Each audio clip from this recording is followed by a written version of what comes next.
मैं सत्य के मार्ग से हट जाऊं, आपका पुत्र तो कुपुत्र कहलाएगा। पुत्र सुपुत्र तो क्या धन संचय, पुत्र कुपुत्र तो क्या धन संचय। अगर पुत्र सुपुत्र हुआ तो अच्छी बात है, और पुत्र कुपुत्र हो गया तो किसी धन का कोई फायदा नहीं। कोई आज पुत्र को लोग बोलेंगे वही है ना, बोल के गया था 14 साल, 1 साल में लौट आया, वही है ना। ऐसे ही लोग जो भक्ति के मार्ग पर जाते हैं और बाद में छूट जाते हैं ना, उनकी बड़ी निंदा होती है। हाँ चले थे भजन करने, इतना सरल नहीं है, आ गए वापस घूम फिर के, बड़ी निंदा होती है। इसलिए भक्ति का मार्ग पकड़ने के बाद छोड़ना नहीं चाहिए। बहुत वापस जाओगे तो निंदा ही होगी, कोई तारीफ नहीं होती है। तो उन्होंने बोला देखो आप सत्य वचन पर चलने को कहोगे या सत्य वचन छोड़ दूं। तो मां बोली मैं तो जाऊंगी, सुपुत्र हो, सत्य वचन पर चलो। कौशल्य की बात टाल। बोले ऐसे बात नहीं चलेगी। भरत जी ने जनक महाराज की पत्नी सुनैना को कहा आप सीता जी को कहें, और सीता जी वेदई जब बोलेंगी तो राम आ जाएंगे। सीता माता से कहलवाने के लिए बोला। सुनैना जी ने जनक जी महाराज को अगले दिन एक सभा बुलाई और उसमें कहा वशिष्ठ जी आप निर्णय लीजिए। वशिष्ठ जी बोले मैं तो निर्णय ले चुका हूं जनक जी, मेरा निर्णय तो कट गया है, फिर भी आप अगर चाहे तो आप प्रयास करिए। उस काल में जनक जी के गुरु कौन है? जनक जी शंकर भगवान को अपना गुरु मानते हैं। भगवान नहीं मानते, भगवान तो राम को ही मानते हैं, शंकर को अपना गुरु मानते हैं। तो उन्होंने, जनक जी महाराज ने शंकर भगवान पर ध्यान लगाया और बोले कि आप जो बुलवाएंगे वहां मैं बोलूंगा आज राज्यसभा में। वो बोले भरत की जीत है, भरत की जीत है, राम को वही करना चाहिए जो भरत चाहते हैं। बोले क्यों? बोले क्योंकि राम धर्म आचरण कर रहे हैं और भरत प्रेम आचरण कर रहे हैं। भरत का जो प्रेम है वो उसको एक पल जीने नहीं दे रहा, काट रहा है कि मेरे कारण मेरे कारण मेरे कारण मेरे कारण, उसको काट रहा है। तो भरत का प्रेम अथाह है, भरत प्रेम आचरण कर रहे हैं और राम धर्म आचरण कर रहे हैं। और जब धर्म और प्रेम की आप तुलना करेंगे तुलनात्मक दृष्टि से तो प्रेम की जीत होती है और धर्म हार जाता है। तो प्रेम को जीतना चाहिए। तो भरत को यह देखना चाहिए कि राम क्या चाहते हैं, वो भरत को करना चाहिए, तब उनका प्रेम की पराकाष्ठा है। पराकाष्ठा क्या है? बोले प्रेम प्रेम सब कोई कहे, प्रेम न जाने कोई, शीश काट हाथ ही धरा, प्रेम कहावे सोई। कौन है प्रेम? बोले प्रेम प्रेम कहते हैं, हम तुमसे प्रेम करते हैं, दूसरे व्यक्ति कहे तुम मेरे लिए गर्दन काट सकते हो, काटोगे? प्रेम प्रेम सब कोई कहे, प्रेम न जाने कोई, शीश काट हाथ ही धरा, प्रेम कहावे सोई। यहां तो प्रेम ऐसा है संसारी, आई लव यू कहकर शादी हो जाती है, फिर 6 महीने बाद वो आई हेट यू करके लड़ाई हो जाती है। Love at the first sight and divorce at the first fight. तो क्या चल रहा है? ये प्रेम है संसार में? कोई प्रेम नहीं है। कौन प्रेम के लिए अपने मस्तक को काट सकता है?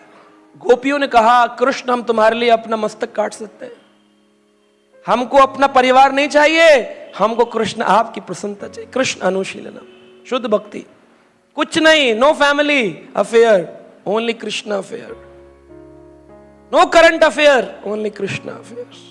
लोग पढ़े अखबारों पढ़ रहे हैं, ये कर रहे हैं, ये भी तो जरूरी है, ये भी तो कुछ जरूरी नहीं है। कृष्ण को जानने के बाद आपको ऐसा संसार का कोई ज्ञान नहीं है जो आपके पास ना हो। आस्मिन तुष्टे जगत तुष्टे, अगर मुझे जान लिया सब कुछ संतुष्टि प्राप्त हो जाए। सम सिद्धि हरितोषणम। राम जी बोले ठीक है भरत क्या चाहते हो? भरत बोले आप जो चाहते, सेवक का धर्म है स्वामी की जो इच्छा उसको पूरा करना है। भरत ने कहा जनक को मैंने गुरु बना लिया है आज से, क्योंकि जनक जी ने मेरी बात को ऊपर रख दिया, आज से जनक जी मेरे गुरु है। भरत के गुरु कौन हो गए? जनक जी।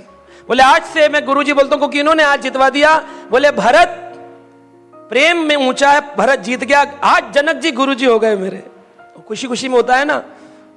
वसुदेव जी ने कहा था मैं 9 लाख गाय दान देता हूं कृष्ण जन्म पे, 1 रुपया नहीं था जेल के अंदर, 9 लाख गाय कहां से दान देते। जब पहुंच गए द्वारका तब एक दिन नारद जी ने याद दिलाया अरे मजे कर रहे हो, 9 लाख गाय दान देने का वादा किए थे, कहां गए? बोले अरे भूल गए, इतनी लीलाएं हो गई, इतने वर्ष गुजर गए। तो आदमी उस खुशी खुशी में कह जाता है। भरत जी कह दिया आज से मेरे गुरु जनक जी, क्योंकि जनक जी ने आज मेरे प्रेम को ऊंचा बताया। भरत राम के पास गए और बोले राम जी शुद्ध भक्त तभी कहलाऊंगा, शुद्ध सेवक, जब आपकी इच्छा प्रतिकूल भाव से हो, आपको जो अच्छा लगे वो। राम जी बोले देखो जनक की बात तुम्हें माननी चाहिए और मैं भी मानूंगा क्योंकि वह सीता के पिता हैं और हमारे आराध्य हैं, इसलिए मैंने राज्य अभिषेक स्वीकार कर लिया। मैं स्वीकार करता हूं कि मैं अयोध्या का राजा हूं। दौड़ कर गए, अन्य तीर्थों का जल लाए थे, सब राम जी के ऊपर डाल दिया। ओ अब राज्य अभिषेक हो गया, राम जी भी प्रसन्न, भरत भी प्रसन्न, सारी अयोध्या वासी भी जय श्री राम, जय श्री राम, बड़े प्रसन्न है। अब जाएंगे। राम जी बोले अब तो मैं राजा भी हूं और भरत तुम्हारा स्वामी भी हूं, तो तुम कहते हो कि मेरी इच्छा पूरी करोगे, तो मेरी इच्छा है कि मैं राज्य में तुम्हें अपना प्रतिनिधि बनाकर भेजना चाहता हूं। तुम मेरे प्रतिनिधि बनकर के राज्य संभालो, मैं जरा थोड़ा 12 साल और रह गए पूरे करके आता हूं। माने नहीं राम जी, बोले अरे राज्य पे आप नहीं रहेंगे तो ऐसा कैसा राज्य? बोले राज्य में राज्य रहे या राज्य के राजा की कोई वस्तु तदी वस्तु रहे वह समान है। तो चरण पादुकाएं प्रदान किए, उनको लेकर पामरी लेकर अपने सिर पर रखकर भरत जी आ गए वापस अयोध्या के शासन में। इसीलिए गद्दी पर किसको बिठाए? बोले वो चरण पादुकाएं श्री राम की स्थापित कर कर गद्दी पर स्वयं नंदीग्राम में जाकर गड्ढा खोदकर नीचे रहने लग गए। बोले ऊपर क्यों नहीं सोते? बोले जैसे राम रहेंगे वैसा मैं रहूंगा। बोले तो राम तो जमीन पर सोते, तुम गड्ढा क्यों खोदते हो? बोले कभी सेवक स्वामी के बराबर हो सकता है?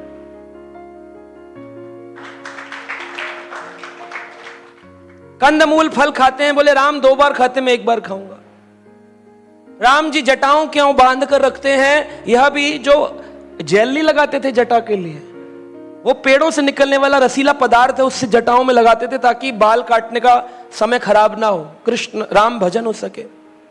और इसी प्रकार वह 14 वर्ष के इंतजार करते रहे। बोले जिस काल भगवान राम ने वादा किया वो आकर पुनः अपनी गद्दी संभालेंगे, अगर एक क्षण भी रह गया ना तो मैं उसी समय अपने प्राणों को त्याग। तो राम जी जब वापिस आ रहे थे पुष्पक विमान में, तो हनुमान जी ने कहा राम जी आप तो सीता जी को ब्यौरा कराते चल रहे हैं, ये भारद्वाज ऋषि आश्रम, ये अगस्त ऋषि आश्रम, यहां मैं इनसे मिला था, यहां जटायु मिला था, तो हम आप टाइम लगेगा आपको, मैं आगे जाता हूं। हनुमान जी पवन पुत्र हनुमान तेज गति से भरत के पास चले गए। बोले क्योंकि आप भूल गए हैं राम, एक क्षण भी अगर देरी हो गई तो भरत जी को आप खो देंगे, आप खो देंगे। तो आप देखिए अन्न अभिलाषिता शून्यम, भरत जी कैसे हैं? अन्न अभिलाषिता शून्य, ज्ञान कर्म आदि अनावृतम, ज्ञान और कर्म की आवृत्ति नहीं है कि माँ का क्या होगा, राज्य का क्या होगा, चलो 12 साल में ही राज्य कर लेता हूं, मैं राम जी के बिहाफ पर कर लेता हूं। हमारे हृदय में कभी कभी सद्भावना रूपी काम वासना होती है, हमें लगता है हम सद्भावना कर रहे हैं, एक्चुअली काम वासना होती है, इच्छा हमारी होती है। गले में माला डालें तो बोलते हैं अरे इसकी क्या जरूरत थी, जिस दिन नहीं डालो करे मुझे छोड़ दिया, आज इज्जत नहीं करते आज का यहां पर भक्त लोग हमारे। जब भी आपके हृदय में कोई कामना है वो सद्भावना का रूप लेकर प्रत्यक्ष होगी, मैं सेवा करता हूं, सद्भावना करता हूं, कल्याण का भाव है, लेकिन अंदर वो काम भावना इच्छा है। इस संसार में आना क्यों हुआ? बोले इच्छा द्वेष समुत्थेना द्वंद्व मोहे न भारता। द्वंद्व मोह, द्वंद्व और मोह किससे उत्पन्न हुआ? बोले इच्छा और द्वेष। लोग प्रश्न पूछते हैं जीव कैसे आ गए संसार में? भगवान के दाम से। बोले इच्छा और द्वेष, और वो आज तक खत्म नहीं हुआ। इच्छाएं हैं और भक्तों से द्वेष है। जब भगवान को नहीं छोड़ा तो भक्तों को कहां छोड़ेंगे हम? बहुत मुश्किल टास्क है। भगवान को नहीं छोड़ा था, भगवान से द्वेष किया। इच्छा द्वेष समुत्थेना द्वंद्व मोहेना भारता। सोचिए आप, उसी से द्वंद्व उत्पन्न होता है और उससे फिर मोह उत्पन्न होता है, और ये भगवान की माया शक्ति है, घेर लेती है। तो अनुकूल होनी चाहिए भक्ति, अनुशीलन होनी चाहिए, कृष्ण प्रसन्नता हेतु होनी चाहिए, लेकिन कृष्ण की सेवा का भाव भी होना चाहिए। यह नहीं कि कृष्ण को कष्ट पहुंचे, चारुण मुष्टिक की तरह कष्ट भी ना हो कृष्ण को, चाहे वो कृष्ण बड़े खुश हो रहे हैं, लेकिन हमारे अनुसार नहीं नहीं नहीं नहीं नहीं, हम ऐसा नहीं कर सकते। रोना चाहिए विरह।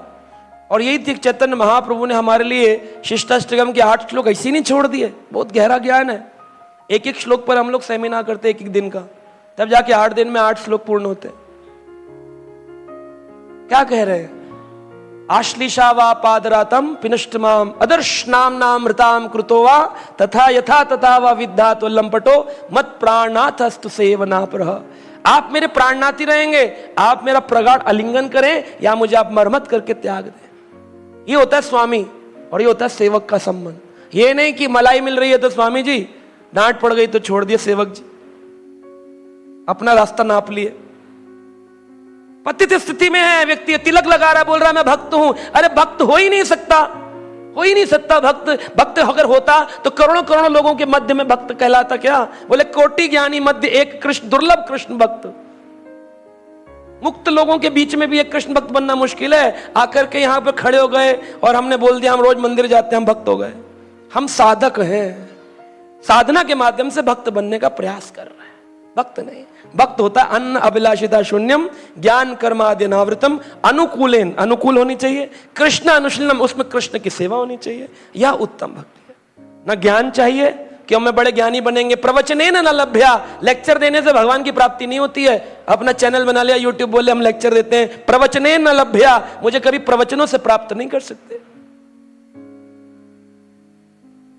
तो कैसे प्राप्त होंगे भगवान? शुद्ध भक्ति से। और शुद्ध भक्ति का वाहन क्या है? विनम्रता। विनम्रता के ऊपर बैठ करके शुद्ध भक्ति आती है हृदय के अंदर, और वो सबको प्राप्त नहीं होती है। जिस दिन प्राप्त हो जाएगी उस दिन क्या होगा? आप कभी दुखी नहीं होंगे। आपके जीवन में अगर दुख आ रहा है, किसी ने मुझे बुरा बोला, मैनेजमेंट ने मेरे साथ अकॉर्डिंगली नहीं किया, जन्माष्टमी में मेरे साथ ऐसा हुआ, नीचे वाले ने, ऊपर वाले ने, साइड वाले ने, पड़ोस वाले ने, किसी ने कुछ भी अनिष्ट किया हो, किसी के अनहित करने पर भी मैं हमेशा ये सोचूं कृष्ण तो मेरा हित ही कर रहे हैं, प्रगाढ़ आलिंगन करें या मरमत करें, कृष्ण तो मेरे हैं, मैं कृष्ण का हूं, फिर कोई दुख नहीं है जीवन।